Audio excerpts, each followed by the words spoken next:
Hello everyone, we're in Active Inference Livestream number 50.1 on October 20th, 2022. We're discussing the paper Interoception as Modeling, Allostasis as Control. Welcome to the Active Inference Institute. We're a participatory online institute that is communicating, learning, and practicing applied active inference. This is a recorded and an archived livestream, so please provide feedback so we can improve our work. All backgrounds and perspectives are welcome, and we'll be following video etiquette for live streams. Head over to activeinference.org to learn more about how to get involved with different learning groups and projects like the live streams and otherwise. We're here in live stream number 50.1 with our second discussion of the paper Interoception as Modeling, Allostasis as Control. Previously, we had number 50.0, where Dean and I provided some background and context, and now we're really appreciative that we'll have some authors joining for the .1 and 2 to unpack and explore some ideas. And today, it'll be great to hear from multiple authors, see a little presentation, and dive into the middle of things, the thick of things, as we do in the .1. And so we'll begin with introductions, then we will have a presentation, and then discussion. So we'll begin with introductions with non-authors first, and they can feel free to introduce, say hi, and anything that they're excited to explore today. So I'm Daniel. I'm a researcher in California, and I'm looking forward to understanding some of the formalisms in the model and how they connect to active inference and Bayesian mechanics. And I'll pass to Dave. Hi, I'm Dave. I'm a discourse curator, a student of Jaak Panksepp and Mark Solms. I live in the mile-high academic city of Baguio, 200 kilometers north of Manila. Dean. Thanks, Dave. I'm Dean. I'm in Calgary.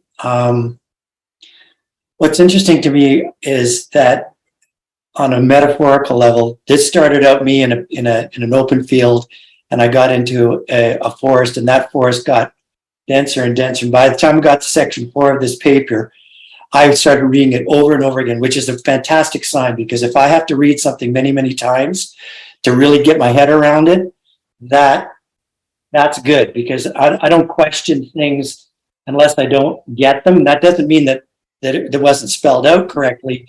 It just means that you got my attention. So I'm not sure which author to pass it to first. Maybe Eli, you'd like to say hi. Hello, everyone. I'm Eli. I'm the first author on this paper. So a bit before the live stream started, Jordan was mentioning that this work comes out of what we were sort of studying together in our lab at an energetics working group, brain energetics reading group, before the pandemic really hit us. And so when I was confined, I effectively started reading and rereading, everything that we had gone through and trying to come up with some way to think about allostasis, because in our group and in our previous publications as a group, the Interdisciplinary Affective Science Lab, we've referenced allostasis a lot. And every time I would ask, how can we give a mathematical or computational characterization of allostasis, I would basically be told, well, we thought Peter Stirling had one. And then I would go look at Peter Stirling, and he's the originator of the concept of allostasis, by the way. So there's numerous works by him on the subject.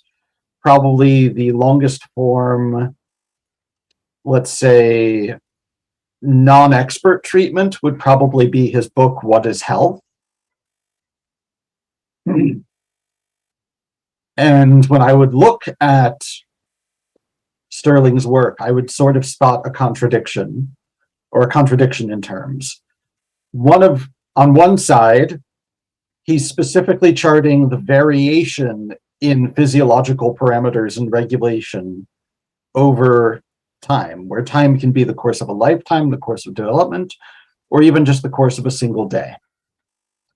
And yet, on the other hand, if you ask him, well, how is this done? He would effectively say, this is done by reinforcement learning via the dopaminergic systems in the brain.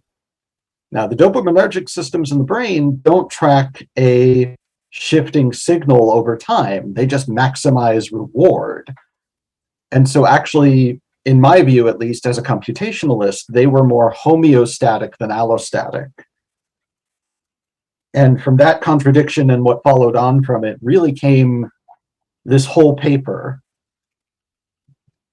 But to re-emphasize, I would say, and before we jump into, slides, material inside the paper, I think it's really worth emphasizing, just based on watching the 50.0 live stream, that our group are more, let's say, biologists and physiologists in orientation than physicists.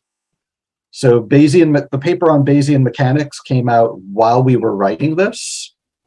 And I don't think we really managed to integrate the two sets of material together yet. That's not to say they can't or shouldn't be integrated. It's to say we don't actually have, so to speak, we don't always have the physics and dynamical systems expertise of someone like Thomas Parr or Maxwell Ramstead, let alone Carl Friston. On the other hand, we have very concrete notions of what biology and physiology we need to fit to. Awesome. And really, the bulk of this paper, the reason it's not just a short section 4 with some math is because we have to fit to the physiology and anatomy that we know about. Thank you. Jordan, feel free to intro, and then Eli, off to you for some presentation.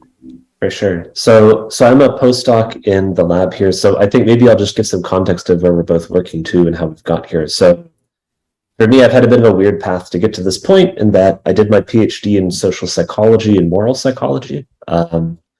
It's then got really, really interested in predictive processing perspectives and active inference, and then really wanted to dig into that and find someone who's working on it around here in Boston.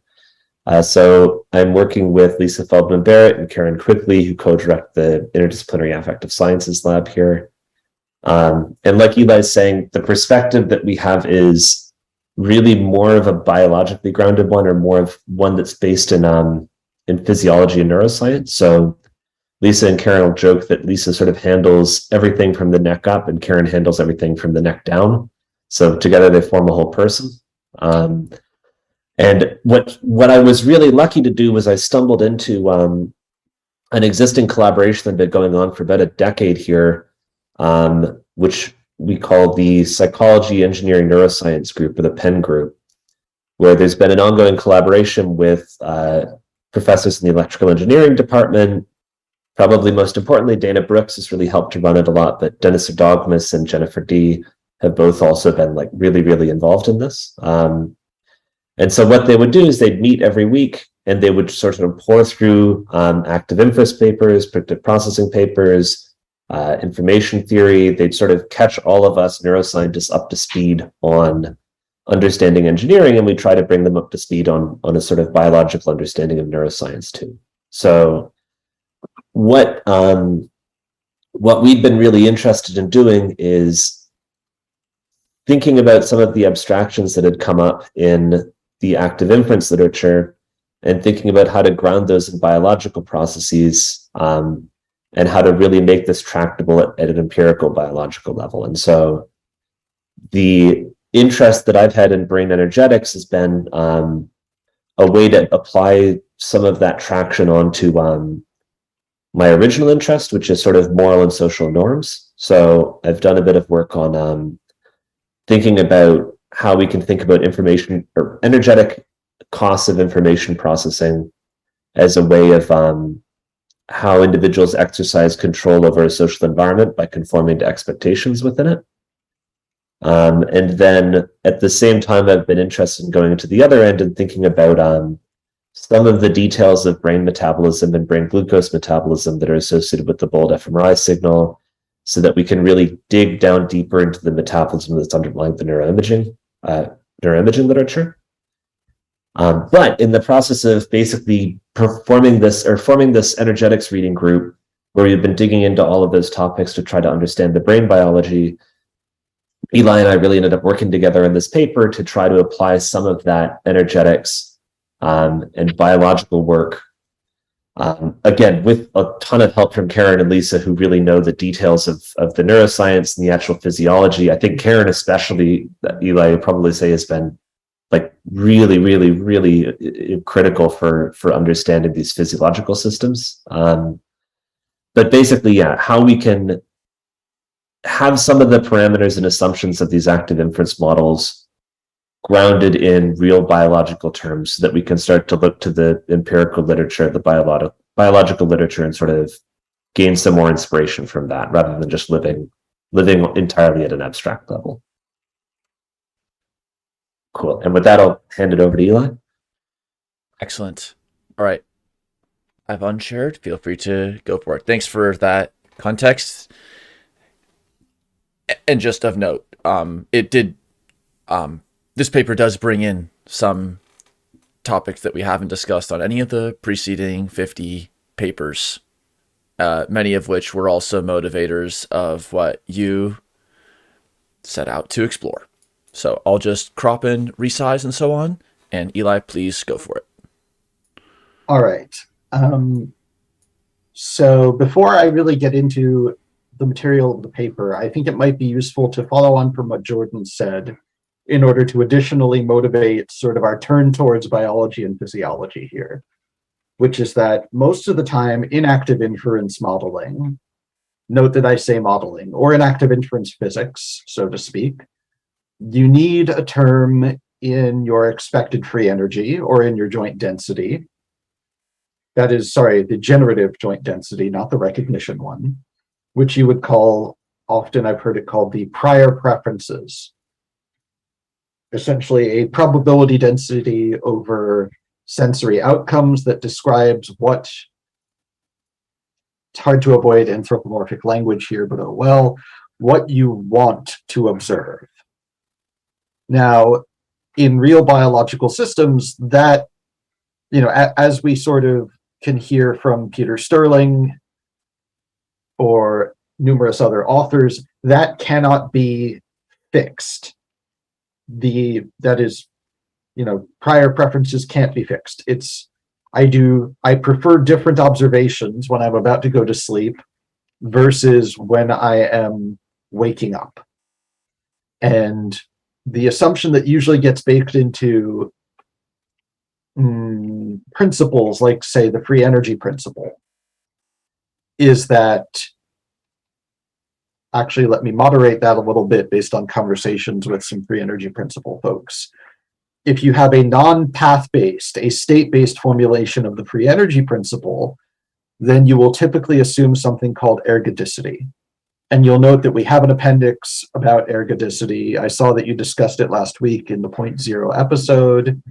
Thank you for catching on to that. And thank you to anyone in the audience and the listenership who caught on to that. The ergodicity assumption essentially allows you to exchange uncertainty about time or over time for uncertainty in the moment. So you can just say there's a Gaussian prior preference density. It has this much precision or this much variance, depending on which way you prefer to put your division sign. And then it's the same for all time. Now, if you're doing a path-based formulation, then you lose the tie between the free energy principle and conventional physiological notions of homeostasis. Because now, after all, can't the set point be anything or everything? You need to know something about physiology, anatomy to tie it back. And so that's really the motivation we're coming from in this paper is, what if you have to acquire or learn prior preferences throughout development? How little can you bake in?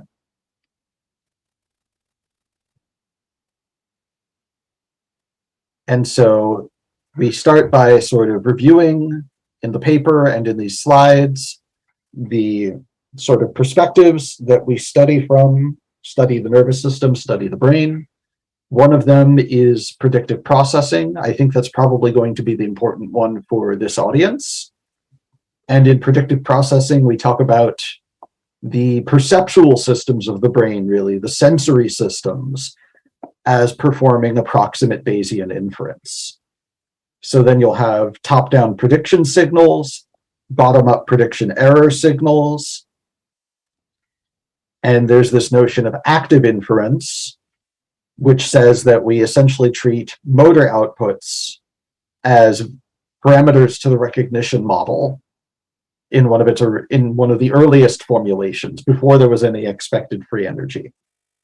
But ultimately, it still says in any new or recent formulation, we have some notion of prediction error between densities, and this is an information theoretic quantity. So really, we're talking about a divergence or an entropy or a cross entropy.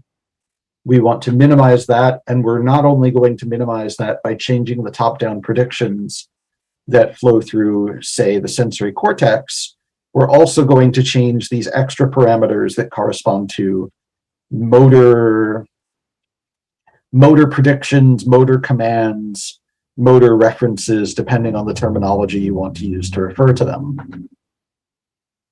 So then in our lab, where we are sort of biologists of emotion, we often study interoception. And that's really, it's given a fairly vague definition on the slide here, because there's a lot of debate among neuroanatomists about sort of where interoception ends and exteroception begins, which exact modalities should be classified which way or another. But really, interoception is still a set of, or category of, sensory modalities. And when I say sensory modalities, I am mentioning that specifically because the literature on interoceptive active inference then tends to take what we might call the earliest form of active inference. It takes the road of the earliest form of active inference, saying, I have a generative density, I have a recognition density. Action becomes effectively a parameter to fit the recognition density to the generative density. And there isn't really a notion of an internal generative model that is separate, that separates belief and desire. So in a lot of the literature on interoceptive active inference, you'll find references to having very precise priors, or even, innate priors about interoceptive parameters. And you'll see this notion that you use active inference in the interoceptive domain more than you use it in the somatic domain, because you're trying to fit your internal physiology to a notion of a priori set points that are determined by evolution. Do you think you could give an example of that, Eli? Of what sort of set points people might think are innate? So, let's see, I've seen carbon dioxide levels in the blood mentioned, glucose levels. Core body temperature is really the one that I tend to go back to, because it really does remain constant most of the time. It can vary, but really that's an in extremis type of situation. So if you think about core body temperature, there's a circuit in, I believe, Jordan, correct me if I'm wrong, but this is the NTS again, isn't it? The nucleus tractus solitarius. Yeah, okay. Yeah. Essentially, in the brainstem, there's a circuit that codes the typical set point for core body temperature. And from an active inference perspective, you could say that is a fixed likelihood. It can't be reparameterized by some prediction flowing from higher up. or rather most of the time, it is not reparameterized. So that flows down as a prediction, and then every temperature sensor in the body can compare actual temperature to desired temperature, calculate a precision-weighted prediction error between them, send those errors back up, and then the brain can say, aha, I need to find a way to minimize these errors.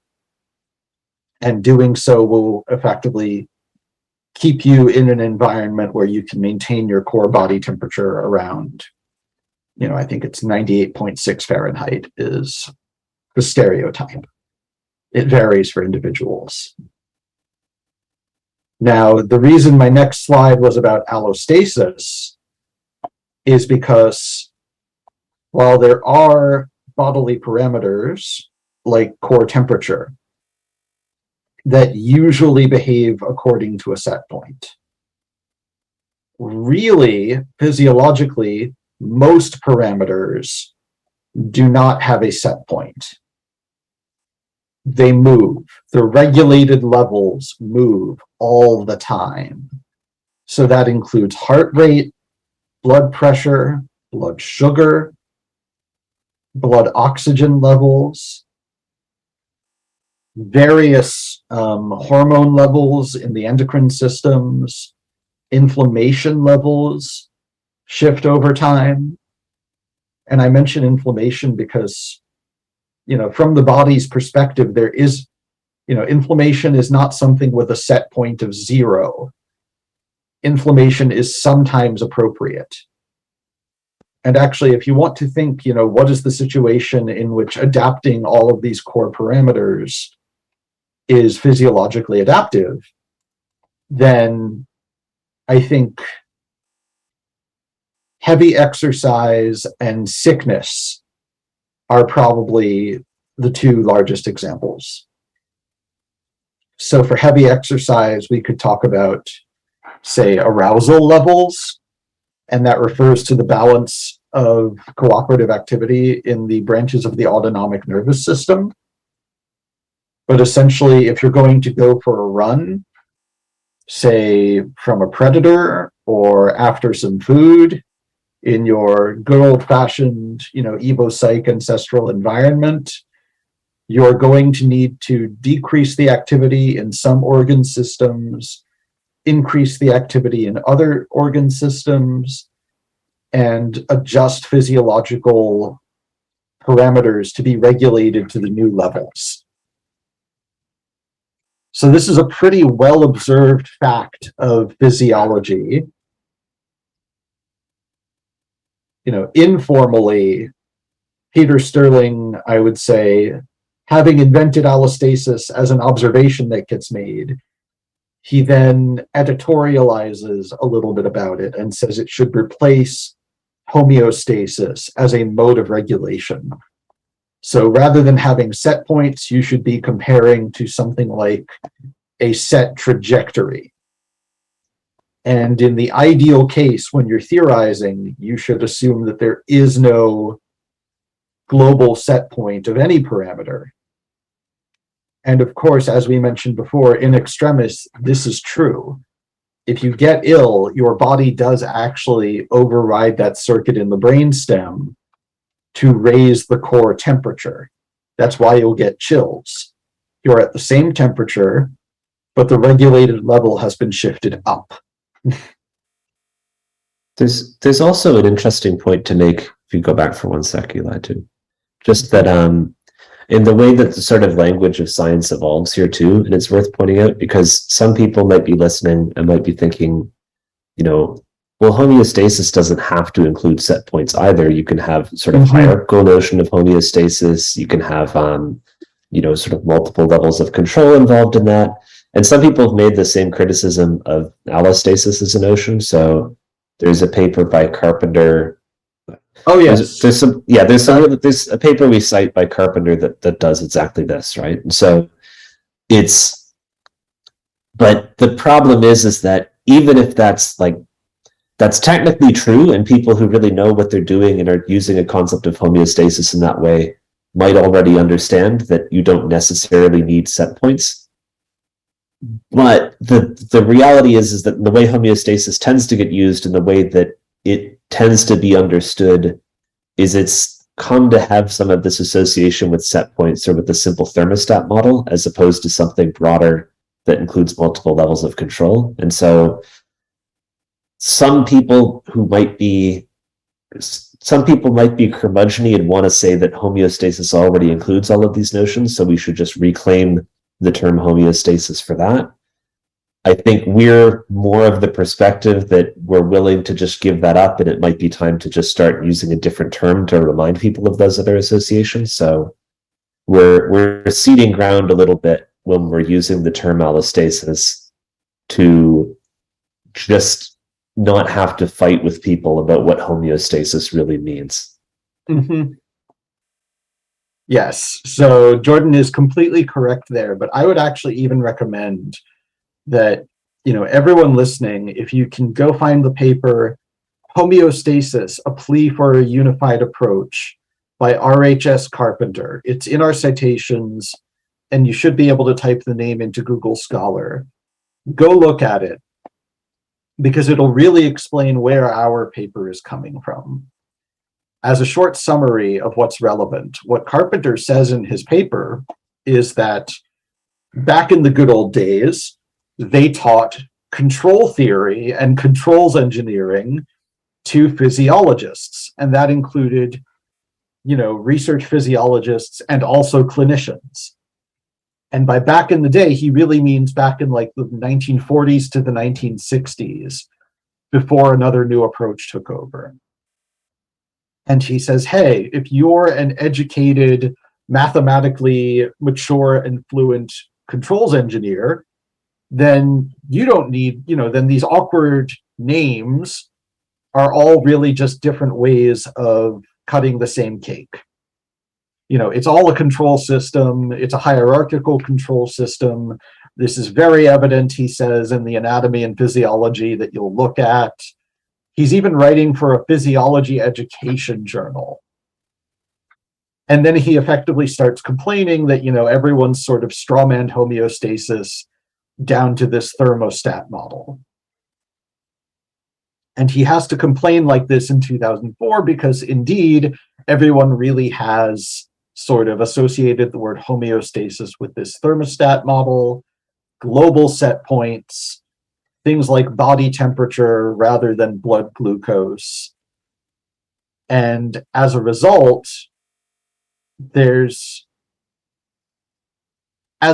much of the actual control theory got simplified away.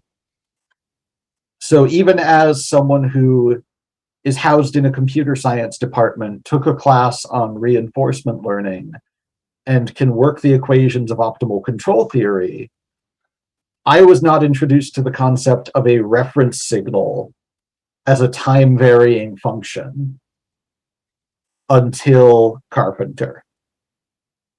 And that was actually pretty revelatory for me, that rather than having an error function whose global minimum is fixed for all time, you can have an error function that measures the difference between your actual trajectory and a desired trajectory.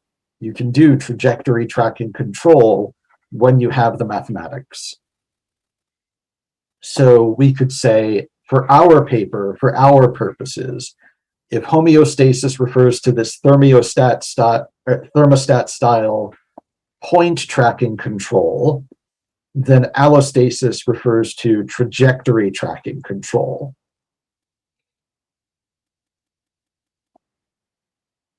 So, moving on a little bit and getting back on the main track, from our perspectives informed by physiology and anatomy, and a little bit of evo-devo, interoception and allostasis have both pretty well demonstrated themselves to be really central to how the nervous system is actually structured, and seemingly largely concerned with the metabolism and efficient functioning of the viscera. So for anyone who wants, citations for this, I think it's Jordan, it would be Barrett and who, 2015? Oh, Barrett and Simmons, 2015. Yes, Barrett and Simmons, Nature Reviews 2015. Neuroscience paper, yeah. Nature Reviews Neuroscience, interoceptive predictions in the brain. There's a more recent review written by Karen Quigley, our other senior author, on interoception, came out in 2021. And so you can really go check for yourself, and I would advise it, just how central interoception and visceral regulation are empirically to the nervous system. You could possibly design a nervous system for a robot that worked differently, but the ones that evolved are ubiquitously centered on keeping the internal milieu of the body efficient. So, yes, Dan Tickles? Dean, yeah. Do you mind if Dean, I just sorry. ask a quick question here? Of course, yeah. Because the two authors here maybe can just confirm that my parachute is packed properly. That's what I'm basically wanting to be comfortable with. So just stepping back for a second, in that slide that you just had up there, the warp and the weft here, the kind of the weave that you guys were working on this paper was the allostasis and the interoception. Those were your focal points, right? And then you've spent quite a bit in sort of prepping us for the difference between the discrete time aspect of what you're looking at and the global capture rate, because you say we can't get fixed. And this is what I'm saying. I want to make sure my chute is packed properly. And then you're talking about biology and physiology. So just on that great big, am I going to go splat or am I going to be able to land this relatively softly? Can you maybe just tell me whether or not that is in fact, is it a comparison?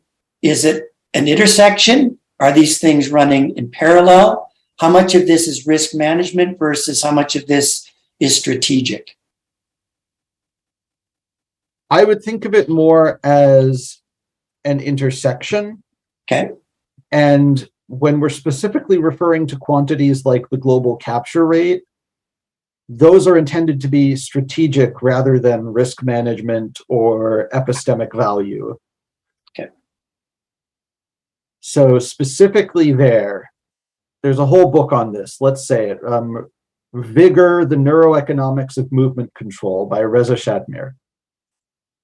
And it chronicles in very long form, extensively, the empirical evidence that real organisms will time average their reward rate. So in order to move from an episodic setting to a continual control set, to a continual lifelong setting, you need some notion of indefinite time control. Obviously, you're not going to live until t reaches infinity, but in the limit, you do need to have a coherent control problem, at least for modeling purposes, because you can't fix the end of, say, a bird's life in the lab on a laptop. Okay. And there's two ways conventionally to do that. One is this notion of, quote unquote, the global capture rate. So the time average, the sum of all benefits minus the sum of all costs divided by the total amount of time. And the other is exponential discounting. Now, for engineering purposes, exponential discounting makes the math and the computations much more tractable. And so in the early 2000s, they essentially found that the real brains, like basal ganglia, and dopaminergic firing, are best fitted by time averaging. And then on the computational side, everyone ignored that and did exponential discounting. And so really, when we talk about something like a global capture rate, we're just saying we're going with the biological evidence and writing down a model that accounts best for the empirical findings. If you want to, quote unquote, try this at home, you are perfectly welcome to go ahead and switch to exponential discounting. It's fine. Or the machine learning community is starting to come out with papers on time averaging, lately, the past couple of years. Can I ask one more quick question then? Of course, yeah. I think thank you for that explanation. So if we're raising the question around tractability, that assumes that there's some sort of slipperiness or some fluidity piece to this thing that we're looking at. What is that thing that's fluid, that's slippery, that's causing us to not normally be able to model? Is that a feature or is that a flaw? I would say the slipperiness is the slip between map and territory. Okay. So when talking about real brains, we know that we observe time averaging in the territory. What we don't know how to do is write an algorithm that provably produces correct time averaging and works in practice in engineering. Okay.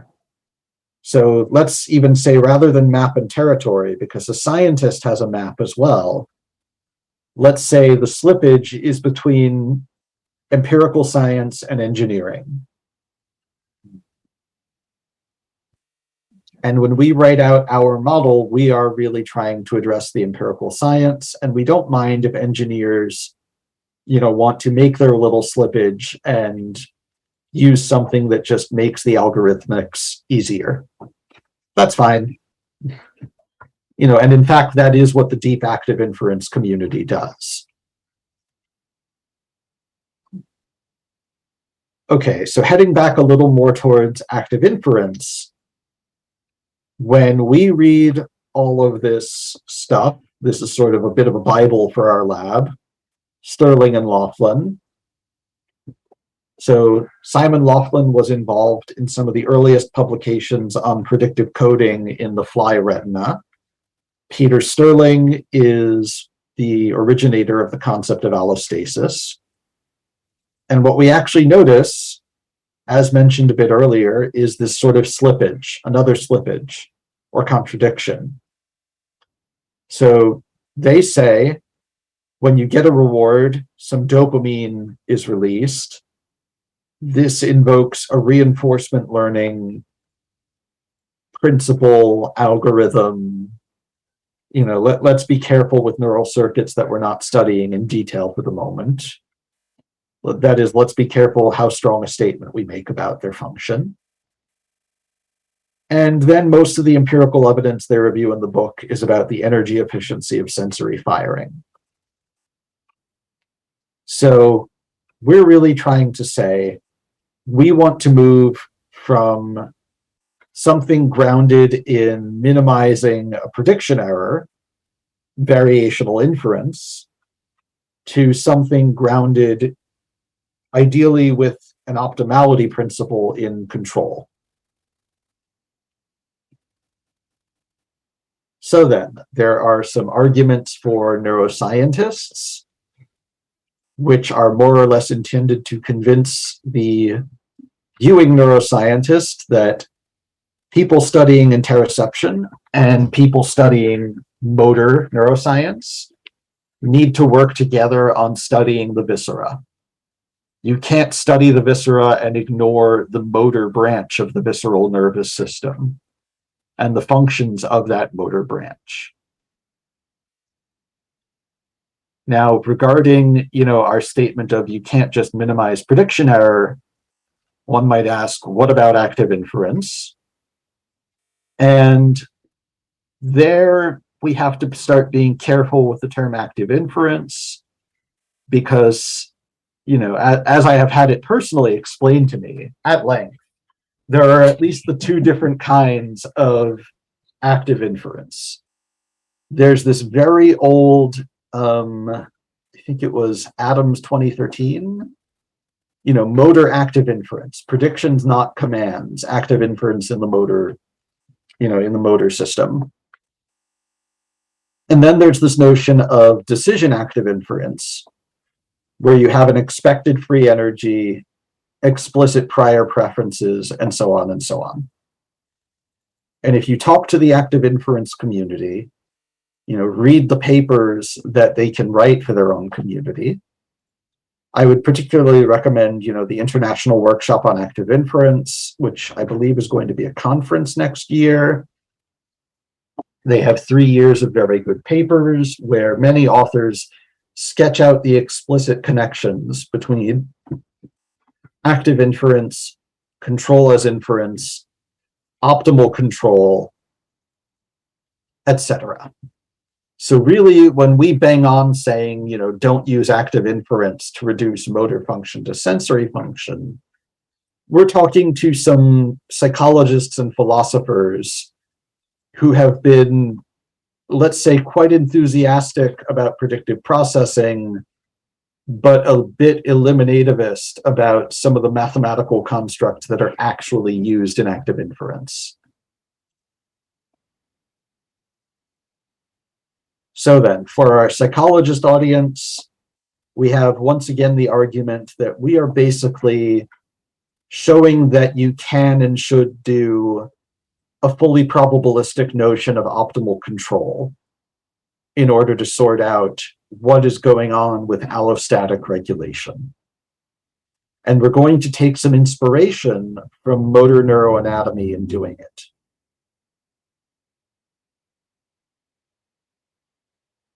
So, looking at a simple model system, and this is getting into figures from the paper, we have our baroreflex afferent response curve. You have a carotid baroreceptor. It's in the carotid artery in the neck. It measures blood pressure, projects to a circuit in the NTS, in the brain stem. And we bring this up here because the baroreceptor is often used as a model interoceptor. When I talked to Karen and asked for model systems of interoception, she actually said, well, let's think about the baroreceptor first. And again, with contradiction, what we actually find looking at the anatomy is that the baroreceptor, the carotid baroreceptor, is the sensory branch of a low-level control circuit. So the NTS will then have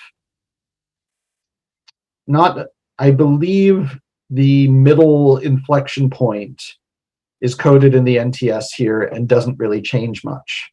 But what does happen is that you can get top-down commands flowing into the NTS and then changing the gain of this circuit. So the slope of the curve. And if you widen that slope so that the curve is shallower, then you're preserving responsiveness.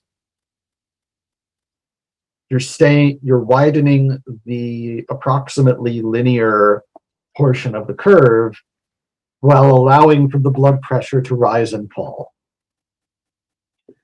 And so again, we see for the interoception people that you really need to think about, what is the role of this interoceptor in control of the body and of the viscera. You can't just look at it and say, it's a sensor. Well, okay, it's a sensor. Where does it project to? Interoceptive cortex. No, not necessarily. The prediction error signals that reach interoceptive cortex to say, I can't pump enough blood or something like that, might actually have already been processed by what I believe in the motor active inference literature is called a reflex arc. So there might already be a reflex controller that has operated on that signal by the time it reaches the higher portions of the brain. So in our paper, we set out some vocabulary for people to use if they want to. Don't have to. Capacity curve, in particular, we're going to tie it to the notion of a cumulative distribution function later on. There's some physiology terminology for people who want to learn it. And then we note the same thing that Carpenter does. Carpenter and a number of other papers, which is that this is a massively hierarchical control system. Lots of regulated substances, let's say, or regulated variables are going to have multiple controllers influencing them. So for instance, blood nutrient levels, not just glucose, but I believe like salt, fat, water, are regulated by pairs of hormones. Sometimes there will be multiple pairs of hormones per nutrient that has to be in the blood. And this isn't a convex trade-off, so that's not antagonistic competitive regulation.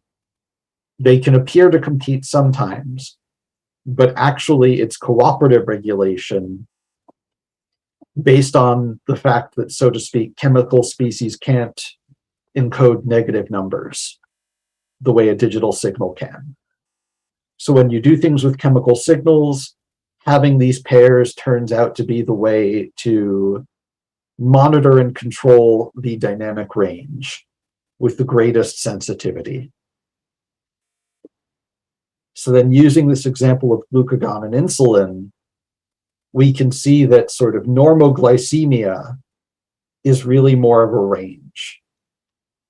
And it's a range where you're going to have approximately linear response of insulin activity, and you're going to have saturated out, or really you're going to have thresholded out glucagon activity.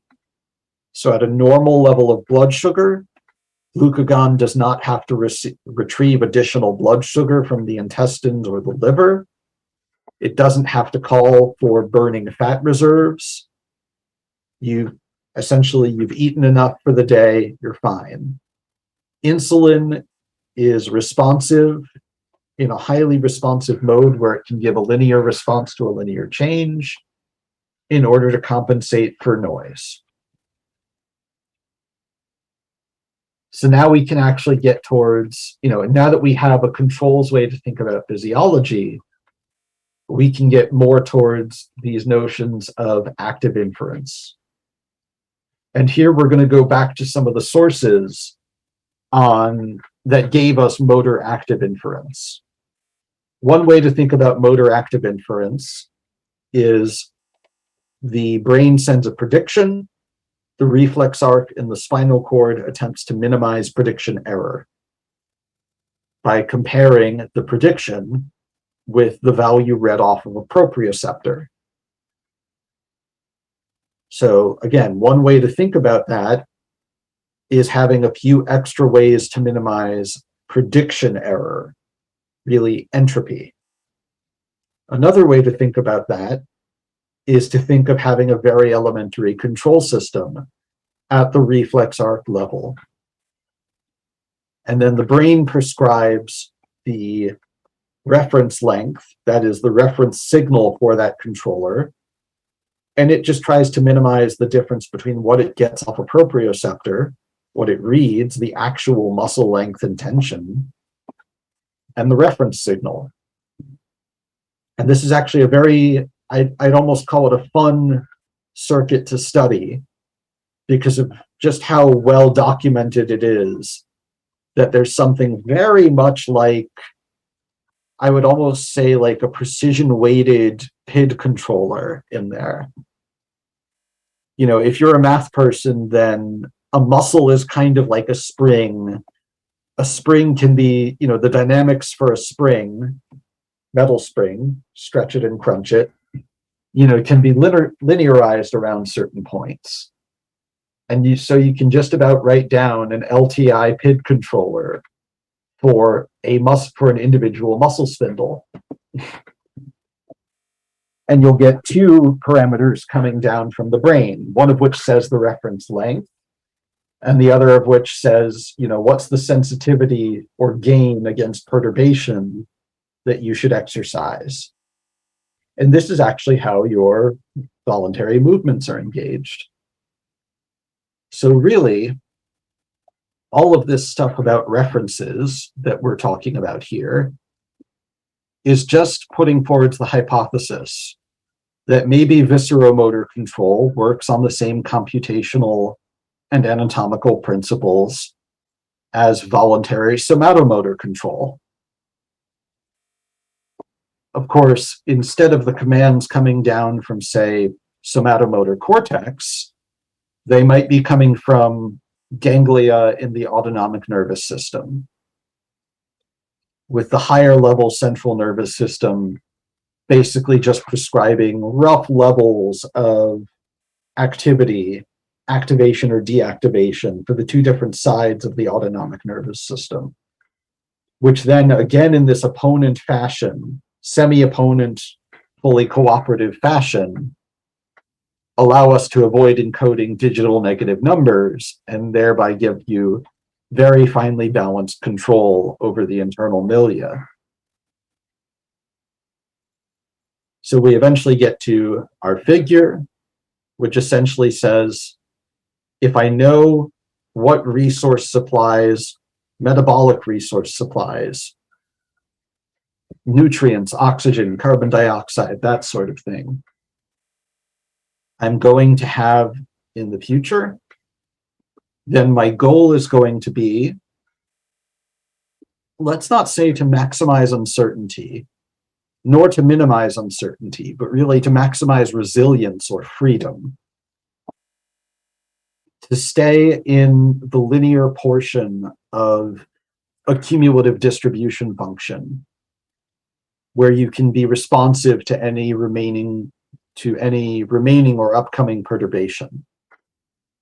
And so we draw here that you can have this capacity estimator close the loop and start directing motor actions via active inference in order to follow this preference for resilience against perturbation of the internal milia, which is then tied to interoceptive state estimation, your other state estimators, your actual sensory surfaces, and this whole wiring diagram.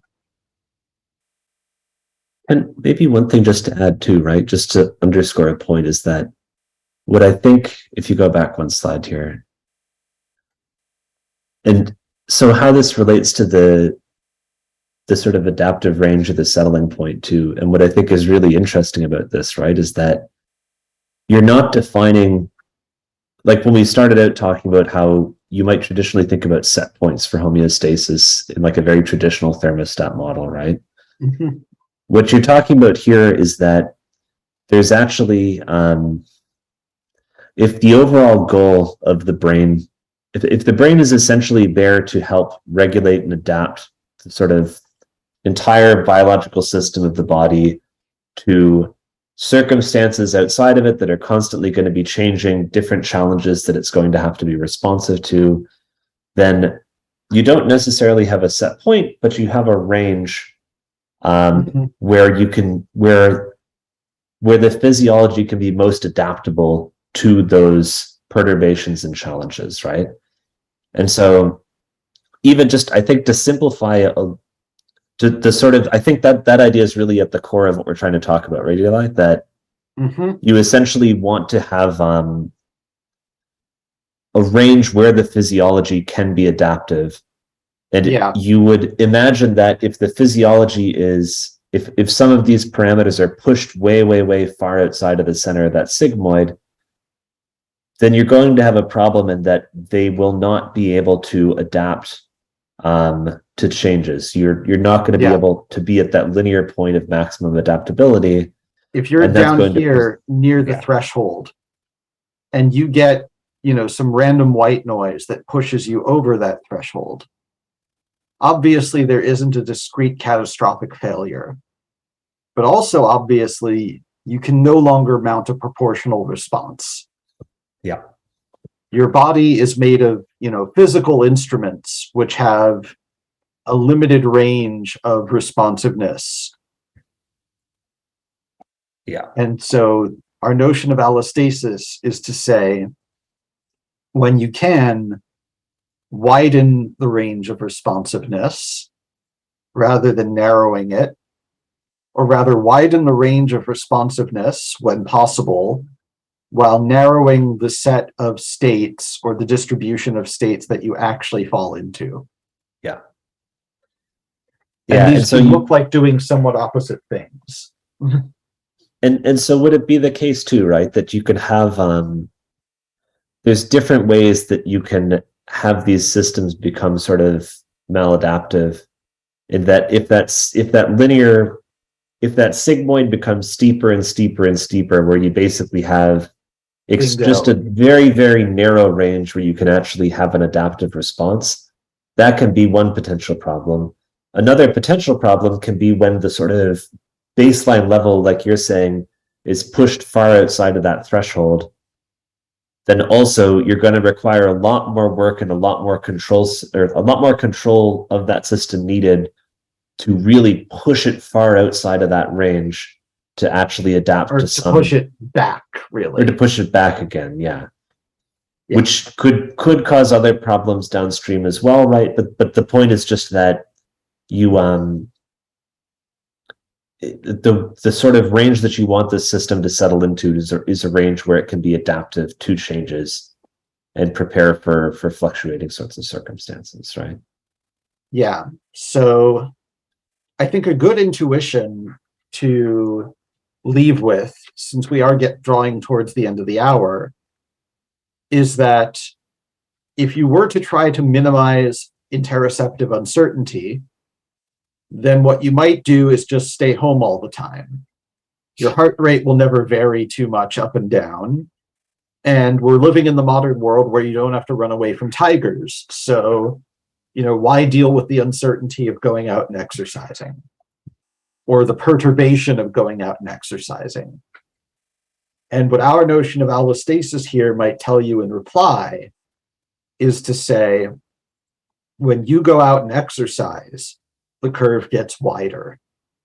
And so the adaptive range where you can mount a proportional response gets wider. So go out and exercise, because it actually increases your resilience to future physiological challenge. So it's still within the active inference set of intuitions, but we're really baking in this assumption that you should preemptively prepare yourself against possible challenge, rather than acting to avoid possible challenge. We've moved the handling of challenge into the body. Dean, go ahead. As you get to those extremes or those crisis moments, we talked about a little bit about this in the dot zero. How does the interplay or the instructional proportion change between something that's interactive and range seeking to range re-entering? I'm curious if the formalisms change as those extremes are reached, because as you said, things don't always become irreversibly catastrophically set. So what could you, like, based on what you guys have obviously looked at, what's your sense about how that relationship between interaction and instruction shifts as we get to those really hard limits? Jordan, you're often a little better on physiology than me. Do you want to take this, or? Oh, no, I'm not sure. I think you might have it.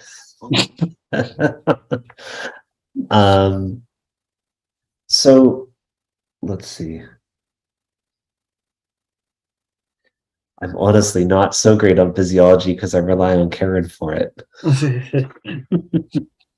I would almost say that there's a map territory failure here, where we were trying to model, so to speak, normal function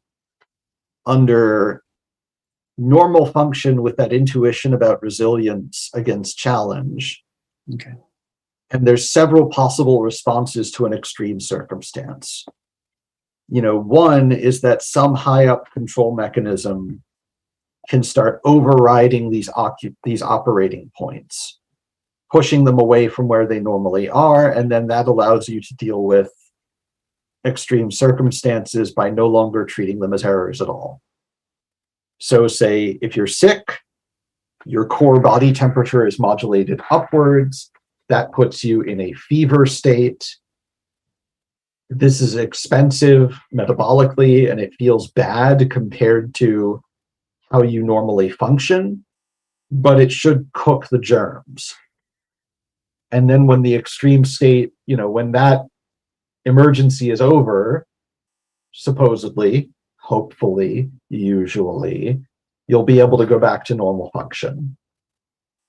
There are, of course, exceptions, such as, say, long COVID. Right. Just to make sure though, do you see a change in the amount of literally commands and the amount of back and forth as you approach those limits? Or do you think they kind of just realize that they're getting closer and closer to a fall off point? I think that's actually an open and empirical question. Okay. Yeah. So one of the reasons that we went as far as writing a full mathematical model in this paper is because there isn't that much empirical neurocomputational work on interoception at all. So if you ask very basic questions like, is interoception predictably coded below the neck? That's still an open question. It could be that peripheral interoceptors are just transducing a stimulus signal, and then it's only predictably encoded when it hits the brain. We don't know yet. So we'd rather have some.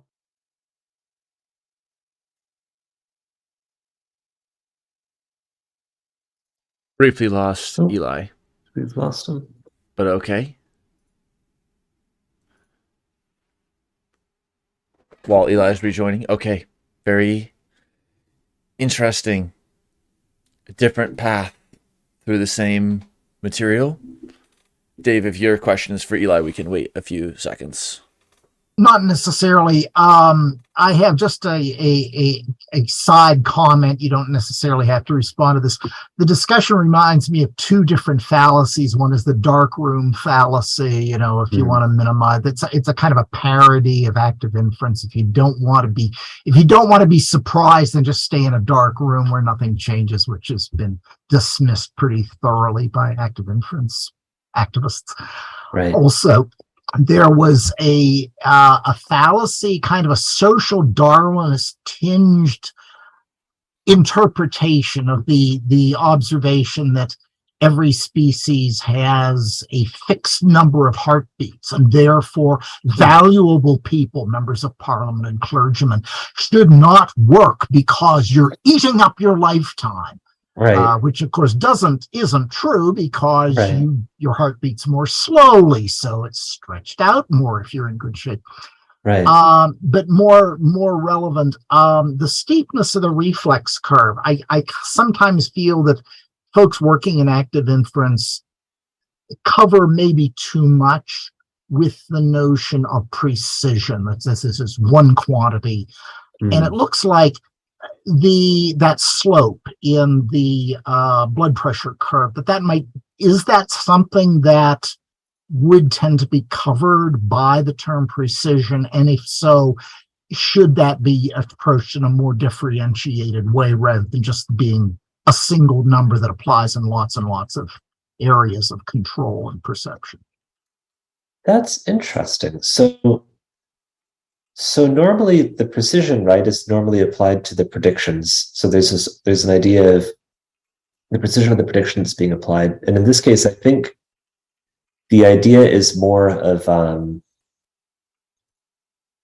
so it comes back to where the, Eli talked about prior preferences being targeted in active inference models. And I think the slope, the response curve there is instead trying to target that use of prior preferences, right? So it's trying to target specifically where is the system trying to be navigated. It's been, yeah, when people have talked about prior preferences, they've talked about it sometimes in terms of the system having sort of strong precise priors being encoded, like a priori priors being encoded to be targeted. And in this case, I think it's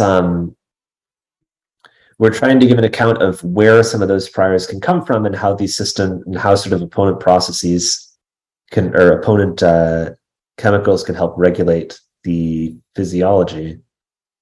And we're trying to get a more natural approach of where those can come about from. So, but I think if it is replaced, I'm just trying to talk aloud to think through the question. So if it is replacing basically a prior preference, and if normally that prior preference would be handled by a sort of precision account of it, then to some extent the steepness of that curve is trying to tackle is somewhat of a replacement of the precision, but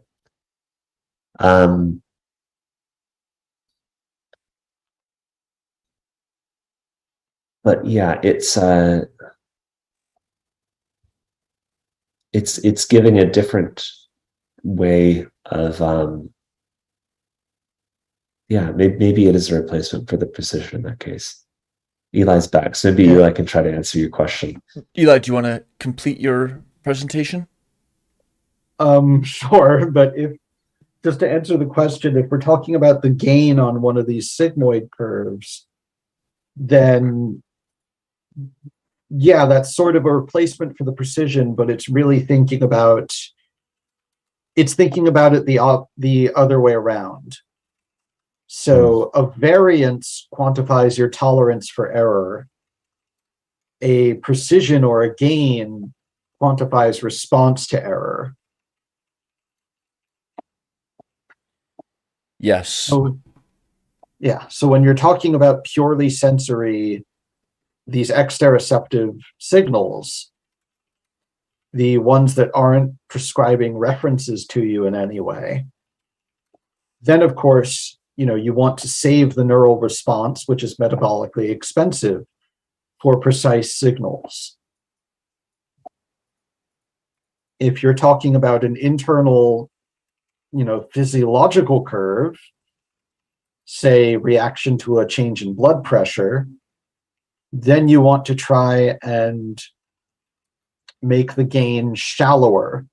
You want to tolerate variance. Sorry about getting my home modem, I think, just restarted itself for no apparent reason. We call that a sleep-wake cycle.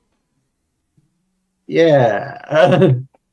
It did some sleep phase gradient updates. But it's simpler, it's refreshed, it's ready for you to complete the presentation, and then we'll return. Very interesting though. So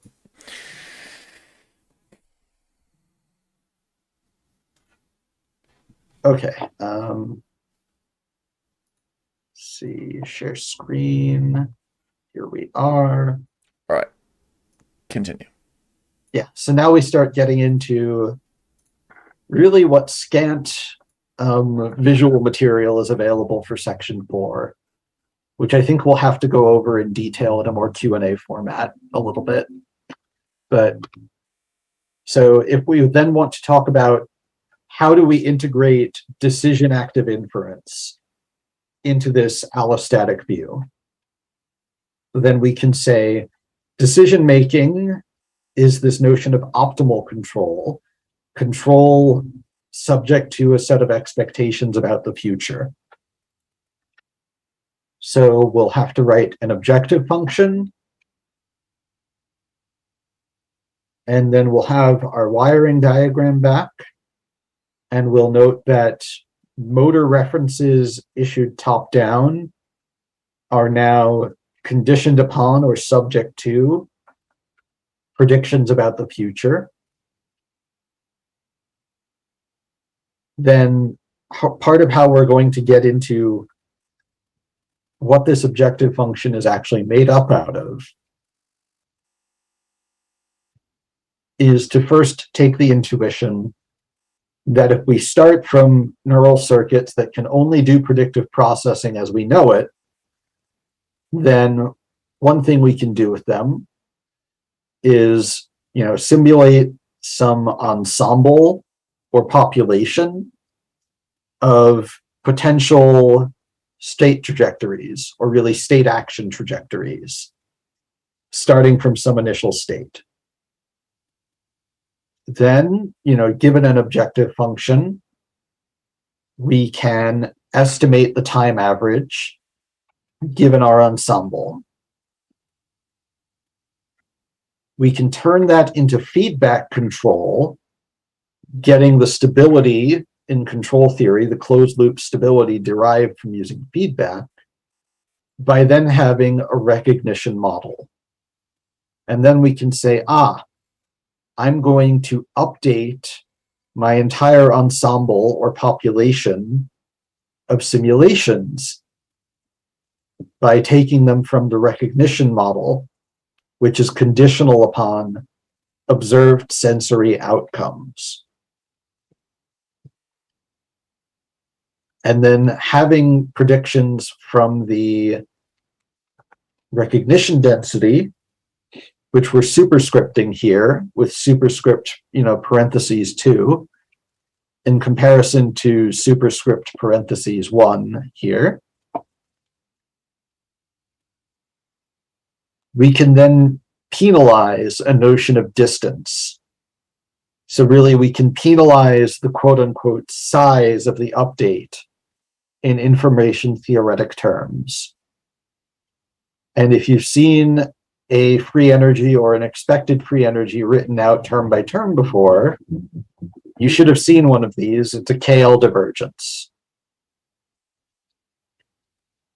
But what that gives us is feedback stabilized control using probability models. And that actually gets to more or less the end of the slides per se. So as a few summary points, our computational model gives us a useful notion of affordance competition. Basically, run a bunch of forward simulations, pick the ones that are going to have good expected values over time averaging to actually enact as motor references. The sigmoidal curves, after we've taken their derivatives to convert them to probability densities, then taken the logarithm of those to convert to log densities, which is much more typical for, active inference, like a log prior preference. Those actually provide a notion of common currency, because now we've normalized all notion of probability mass to 1. So a density over one variable and a density over the other variable have the same units. We don't need any more notion of a reward currency in this model. Then there's some encouragement for the anatomists and physiologists to say, hey, let's go look at autonomic and visceromotor regulation and see if we can understand it in terms of these motor control circuits at the low level. And that just brings us to, some very overall conclusions. Ideally, our work should be placed in dialogue with, active inference as control work by other authors. And of course, acknowledgements. you can really see here how much work went into this on behalf of absolutely everyone in the team. And references. So I'll stop sharing and we can shift to a more interactive format. Awesome. Well, thanks for sharing that. And so where was that previously shared? In what context? Just in the context of our lab group. All right, cool. So Okay. the slides, Psychology and engineering group we were talking about. yeah. Yeah, so the slides are really made for this like biologist, psychology with a few engineers group. Cool. Okay. Well, many ways, many paths to go. Just to kind of highlight a few pieces. Under this broad umbrella of physiology, one important point you raised was how much homeostasis, same stasis, is in effect versus a mechanism of actually, is that stabilization, sometimes empirically of stasis and even homeostasis, is that underlain by a drive to a set point, as it has been simplified or understood as in that simple thermometer model. And then to what extent do we bring in allostasis, hormesis, arousal, and different physiological phenomena and consider these all part of just the dynamic and multimodal homeostatic engagement of complex bodies versus discard the old and in with the new, and how much to lump and split physiology when even at the single cellular life form level, they're engaging from a computational or control or information theoretic perspective in processes that are analogous to some of these. That's one point that we can explore. Another area to explore is on that theme of what are these systems doing and how do we model it? The map territory or the engineering basic research question.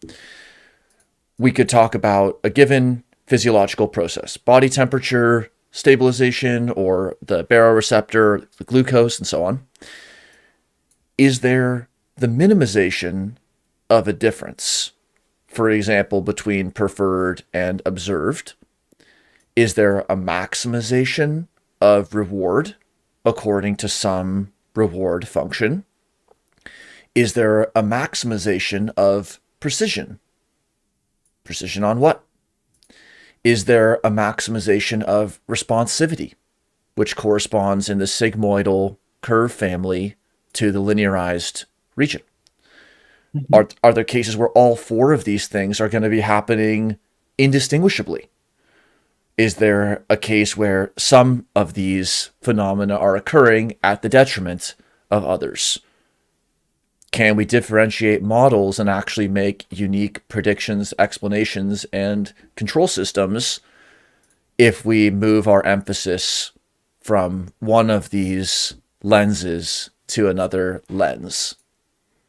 And how should we think about different physiological systems ranging from the implicit and very ancient mechanisms to those which consciously may even feel like, for example, error minimization, reward maximization, precision maximization, responsivity maximization? So I'll pause there and either authors may make some remarks or anyone may raise a question or thought.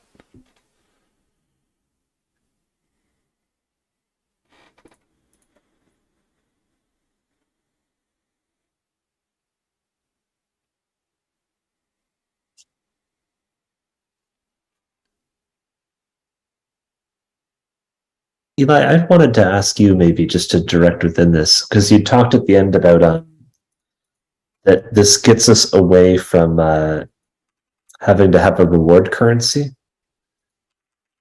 Oh, yeah. Mhm. And maybe I'd be interested if you can elaborate on that a little bit. So just what would the typical role of a reward currency would be, and how does the framework that you're proposing change that, right? Yeah, so really I'd back off and say, what changes this is the active inference point of view, right? So, quote unquote, typically, if you're doing something like, if you're someone like Jan-Willem or Sam Gershman, then you think about reward as, in a reinforcement learning terms, as something that the brain has to maximize.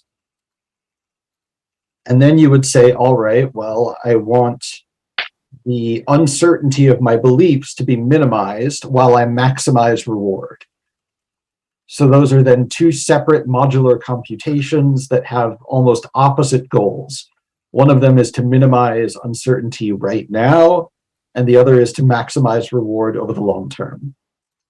And in comes, active inference and really says, no, if you phrase this as a variational optimization problem, then you can get a unified objective for this, where, the common currency is, so to speak, evidence. Really, evidence that you're following the correct trajectory, evidence that you're executing a behavior correctly, and evidence phrase, in terms of, I guess we would call them nats or bits, are the units in information theory.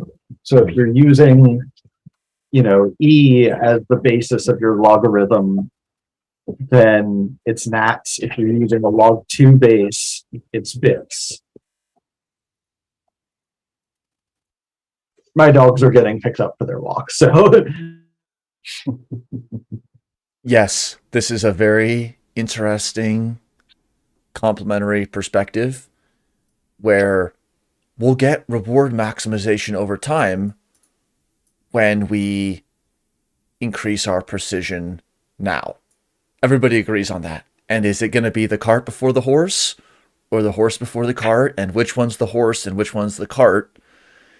And framing the unified objective function in information theoretic terms as a surprisal bounding heuristic, as has been done in Bayesian evidence lower bounds for a long time, by framing surprise minimization bounding as the unified objective function and currency, then there is the realized maintenance of homeostasis, or however we want to call that, without needing a traditionally structured maximization of reward as defined by a reward or time discounted reward function. And it's also very interesting, like, we're not trying to accumulate body temperature. We're not trying to accumulate glucose. If we were playing a game where simply more points were better, like some social and subsocial games, then a unilateral optimization via maximization paradigm makes a lot of sense. But for the kind of physiological infinite games that we play, as you highlighted with the infinite horizon, then it may make more sense to have a bounded responsivity and an emphasis on controllability under inherited priors that those controllable ranges are the survivable ranges. Otherwise, how could one have existed for generations, rather than try to stack up glucose?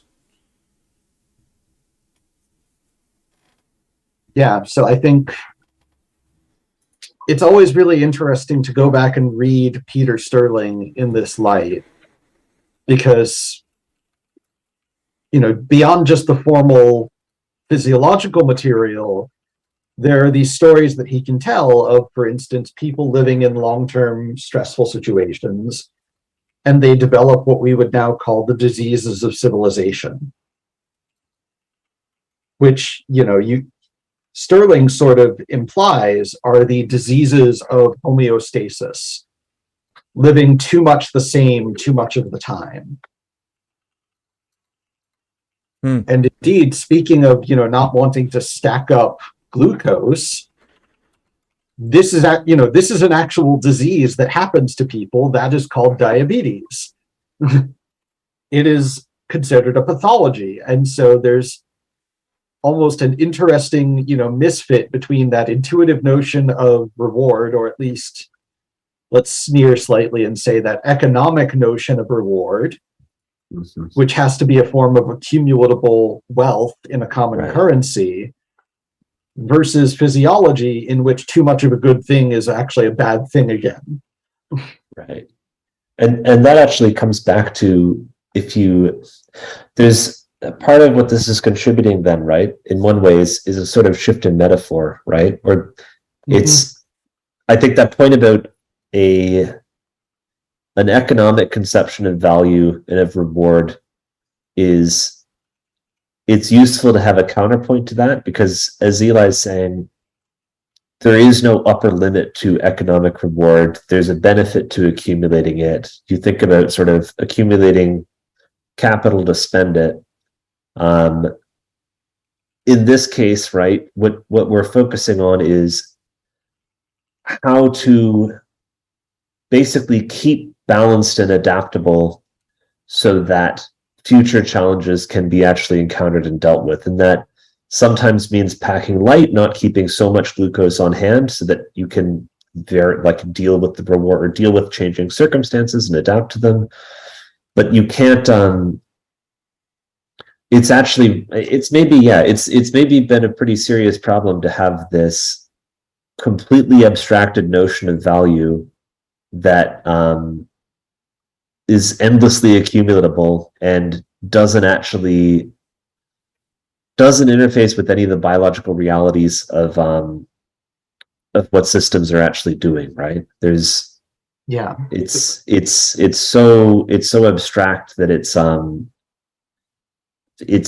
going to have a really hard time interfacing with biology. Yeah, before we go to the question, let's sum that up by saying bank accounts are unbounded, and they're useful because they're unbounded. Like an economist can conceive of trillions of dollars in assets in a way that my body cannot. Bodies are bounded. If they are physically bounded, they are made of a finite amount of matter at once. If you try to put too much more into them, something bad will happen. Actually, after setting us off on that channel of discussion, I've got to duck off a little bit early, but I'm going to try to be back for 50.2 next week, and I'm really interested to see where this conversation goes. So I'll catch up on the Rahab. Thank you. Now, all right, thanks.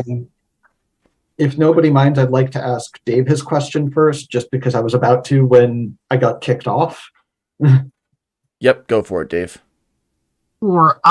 Is that one that I said? Yeah, I know which one that was. If you have a new question, it's fine. Oh, yeah, that's probably better. Yeah, just to what we were speaking of just now, the diseases of civilization. There is the rumor, and maybe this was just a fallacy or a misunderstanding, that people who managed to stay in London during the Blitz, under conditions that you would expect would produce massive amount of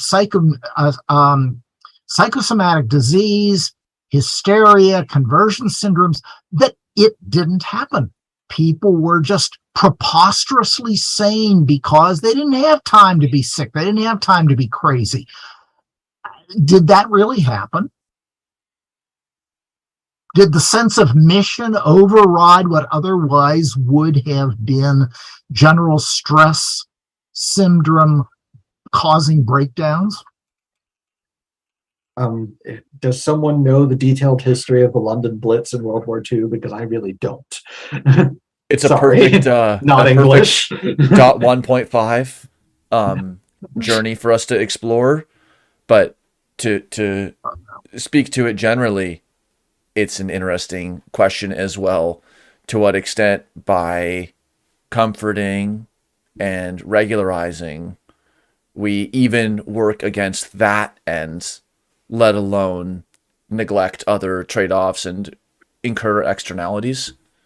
Mhm. Dean? Eli, this has been fantastic. So here's my thing. And I maybe in the dot two, we'll get into the. I mentioned at the end of the dot zero, I was hoping you really had some really velvet gloves to walk me through the 4.4, because, and especially after the context you've been able to provide us today around the idea that, engineers and psychologists came into a room. Now, I don't know if that, once you got into that room, it became an intersection with red light, green light, and you guys kind of played a Red Rover, come on over thing, or whether, and I'm You saying know that, it so well.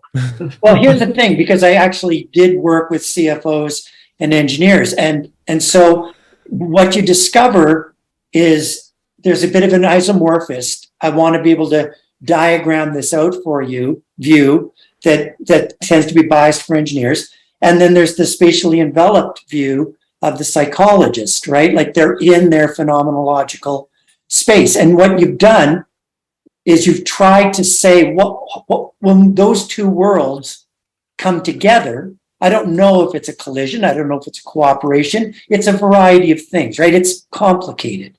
We'll just leave it there. But my question is this: as I got to 4.4, it felt like if I was skiing, I went from a beautiful powder field to some sparsely distanced trees to tighter and tighter. And finally, I was like, I don't know how I can keep going, because there doesn't seem to be any more gaps here.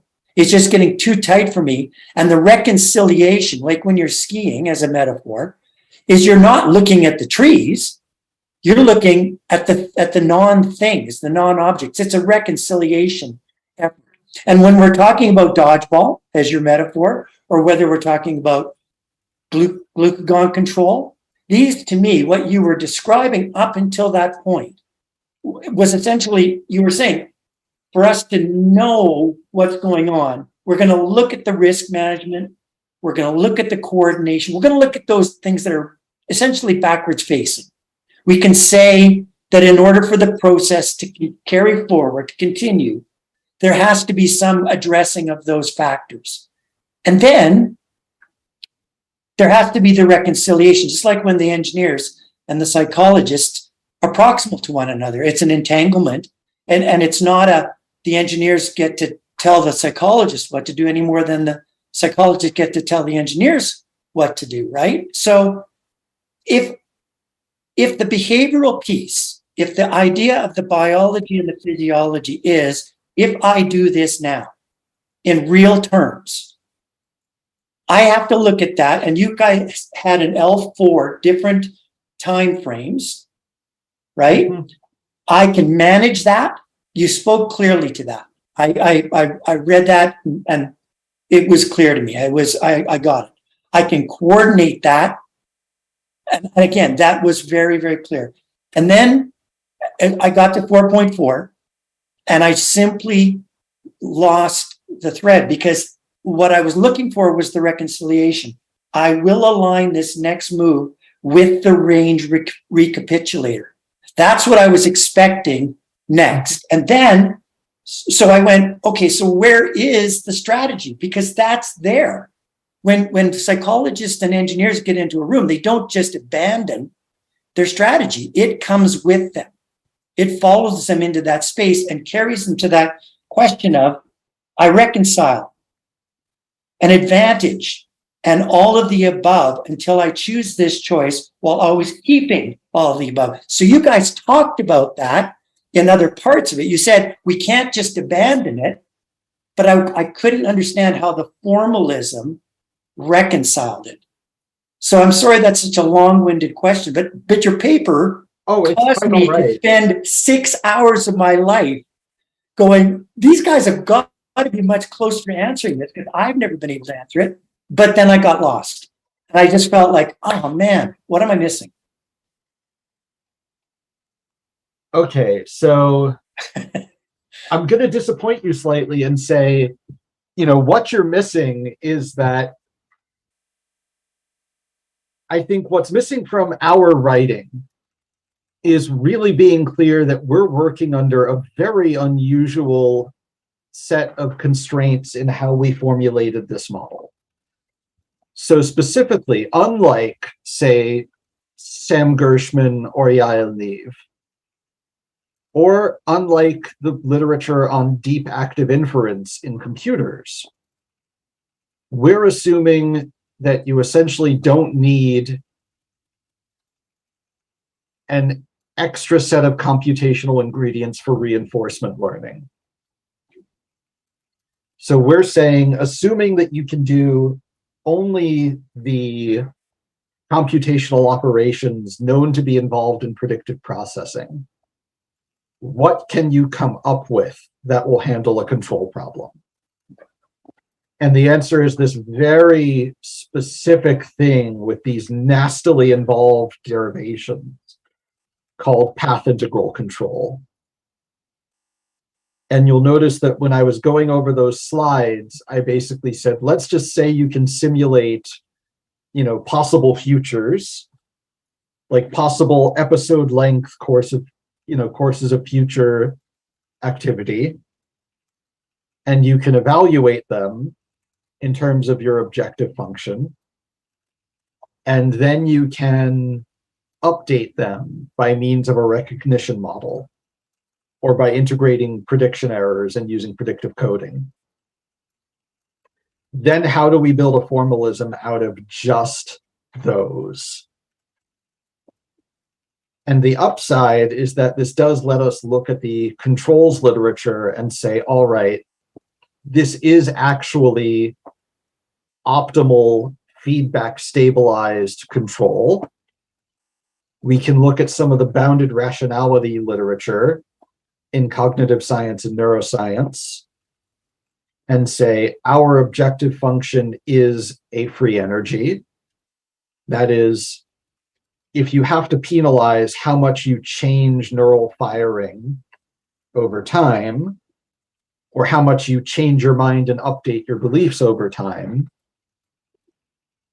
because you only have so much metabolic power in your head, then we include a penalty term for that.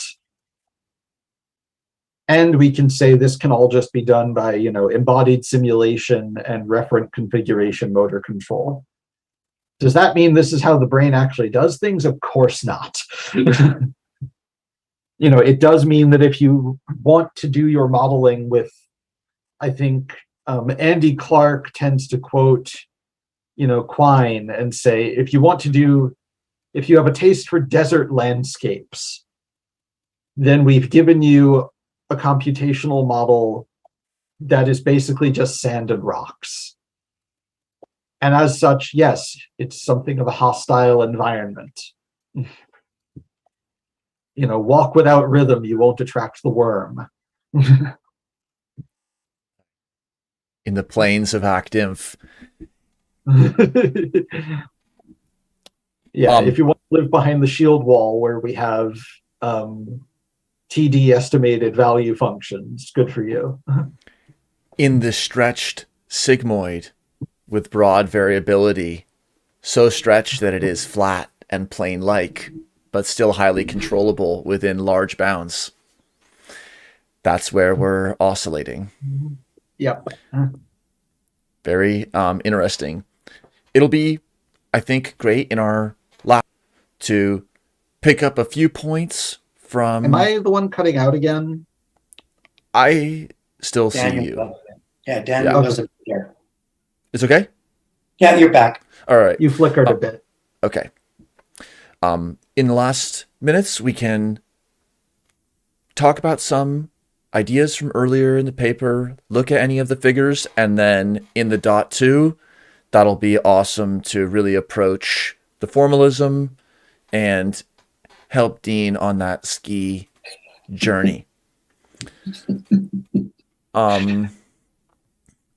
What would be something to go to in these last minutes? Yes, Dean. And Eli, maybe I'll be able to get a chance to elaborate with this a bit more with Jordan in the next one. But I'm curious, you you took pains at great lengths to say, look, this doesn't map directly onto all the complexities that we know exist. But what, because you said you started this in 2019, you had a bit of time on your hands, and Dan did kind of allude to this at the beginning. Were there discoveries that you made that you didn't anticipate? Because you were very respectful in who you acknowledged as sort of laying the groundwork here. You had a bit of stability to work off of, but did you find yourself being introduced to things that weren't there prior to you guys coalescing around this? And do you think it continues to evolve, or does it just stay on a theoretical level?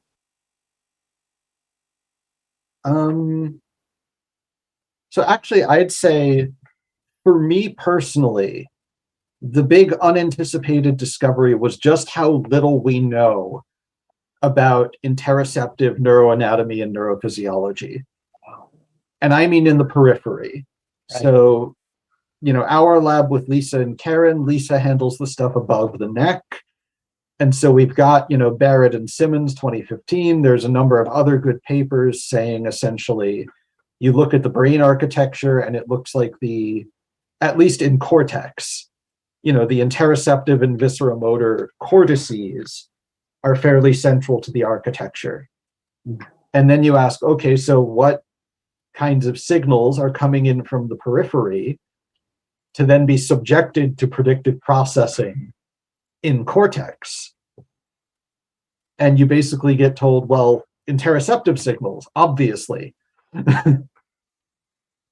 So there was that moment when I was working with Karen and realized, oh, okay, so it looks like there's actually this close analogy that we could hypothesize between the known function of a somatomotor circuit for voluntary motor control and this way of handling baroreflex function. And it looks like for the baroreflex, you can voluntarily change the gain or the tolerance, those being inverses of each other. Changing the operating point, voluntarily doesn't seem to happen, but it does seem to shift. And it does begin to look as though, we can stop just saying, there are interoceptive signals. We don't know anything about them. Right. And instead ask, how could we break down the autonomic nervous system and the interoceptive periphery into these, control circuits where there's a reference that flows from above or is possibly built in as a prior, and then a sensor, and then a motoneuron or an effector. That again, total speculating. One could imagine that loop could be ultra local, or even get cellular electrical junctions. So as local as could be to close the motor control loop. And then there would be potentially a more mesoscale purely within the periphery. Maybe some sort of motor coordination or vasoconstriction type actions that are being enacted through local neural networks and other systems. And then when you got to make the call to the central nervous system and engage at that level, it's the highest capacity of intermodal memory, computation, all these other complex phenomena, which then can be seen to have their rightful place, maybe even in a specific brain region. But the entire integrated dodgeball performance is not going to be located to a brain region any more than it would be located to a fingertip, because it all needs to be coordinated, and not every call can be local and not every call can be global. So finding out how bodies as territories and our models as maps wire things up is going to make models that are more interpretable, better aligned with empirical data, making more useful predictions and explanations. Yeah. It's a very interesting angle.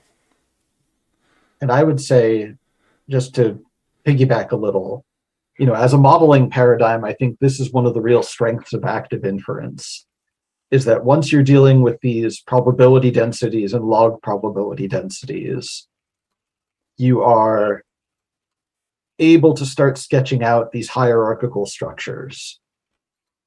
And that doesn't mean that every hierarchical active inference model is automatically a map of the nervous system, but it does mean that you have a language that is at least minimally capable of expressing what we so abundantly find in the empirical evidence. Yeah, one part of the paper that was very interesting, we, in reading it, remarked how, although most papers are written in words, this one was very word forward. Each section had a preamble, content, summary, sandwiching technique, as did the paper at a higher scale.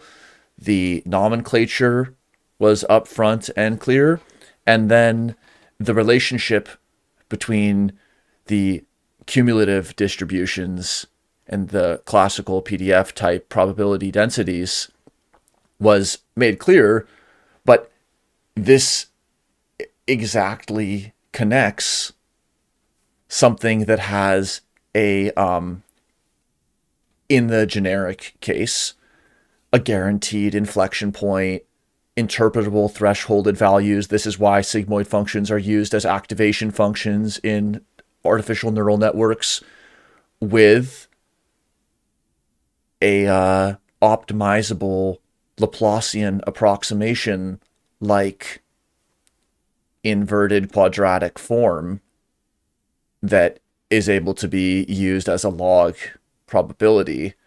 And so really, like, especially with figure 9, showing the stepwise relationship opens the door to, like, hey, if you've seen a sigmoid somewhere, now you can think about that as like a PDF, hiding a PDF bell curve. And then where you have seen a Gaussian or bell curve or a Laplacian approximation, you can go the other direction and think about that in terms of a sigmoidal response action. And so they're rarely connected. So clearly, though, those with familiarity, it's almost the water that they swim in. And those without familiarity wouldn't see the connection.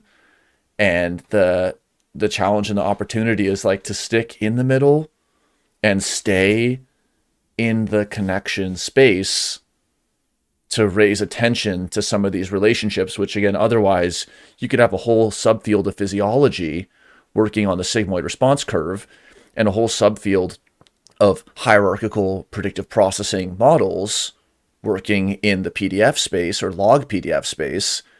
And it's just a derivative and a log, or an exponentiation and a derivation away from those two fields being formally connected, not just as like a speculative review paper, someone could or should do this, but like it's done. We just didn't know. Cool. So I think regarding the writing, I really have to hand credit to Lisa and Karen for a lot of things where, speaking of dialectical processes, we have a very simple writing dialectic on these papers, which is junior author knows math, senior authors did not specialize in math in their undergrad or master's degree or even PhD, however good they are with it now. And the result ends up being, you're always told to go back and explain every single step. And of course, Jordan, who was here before, was helping a lot with the writing and the structuring and the signposting. And then I think the actual insight that you can take one of these sigmoids and turn it into a PDF I think came after hammering our heads on some of the embodied predictive processing literature a bunch of times. Because it is one of those things that is literally embodied. Dean? Yeah, I just wanted to get this in. What attracted me to the paper in the first place was the allostasis and the interoception. What kept me going back to it was, and we talked about this in the .0, was Wayfinder, that role, perspective swaps versus away finder. When I first started reading this paper, I saw the metamorphosis from identifying a way to find things. And now, after having this conversation with you today and Jordan and, of course, the usual suspects, it's clearer to me that this paper is trying to play that role of being wayfinder perspective identifier, as opposed to we found the way, or this is our way to solve all the world's ills, which of course, I don't think it was ever your intention, but when you pull things that are seemingly quite far apart, like allostasis and interoception, I get excited. But I don't want, as you pointed out, pump the brakes, Dean. Don't get too excited here. I mean, we're doing the best we can. So on that level, my amygdala is still functioning correctly. In our closing thoughts with a driving example, are we accumulating speed or minimizing the amount of time? Or are speed limits even set as exteriorized norms and stigmergic marks on the niche, such that a variety of cars, from a sports car to a 18-wheeler, can be within a zone of optimal controllability, taking into account the presence of crosswalks and so on.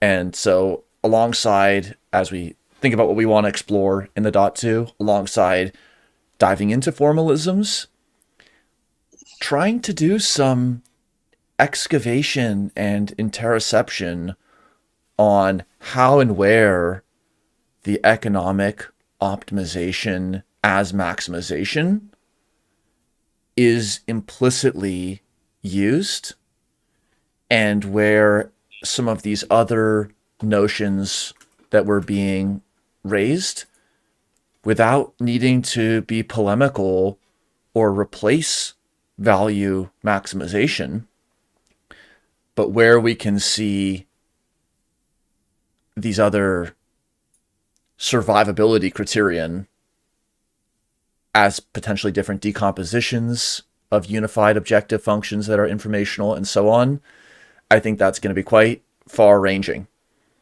because there's more situations, I would venture, where we would rather have controllability and expectation bounding and meeting rather than point stacking. So, final comments. Eli? Yeah, so I just really want to close by re-emphasizing that we don't, we're not, I think I have this joke on my Twitter profile, abolish the value function. And that's really just a pun for the people who can get it. But, we're not trying to tell people, contrary to their subjective experience, oh, you don't really have, value in your brain. There's actually just, trying to track your reference trajectory. So in the point 2, we can talk about, which specific kinds of feedback control, what kinds of feedback mechanisms are really being spoken of in this paper. And I think as, preview, it's negative, both negative in the sense of avoiding negative reinforcement and in the sense of trying to flatten out a response function and be able to proportionally respond. So, with the benefit of hindsight, this paper is going to have a pretty limited, domain of application. But it's helpful in that it gives us a language to turn around to the empiricists and say, this is what we want to actually look for.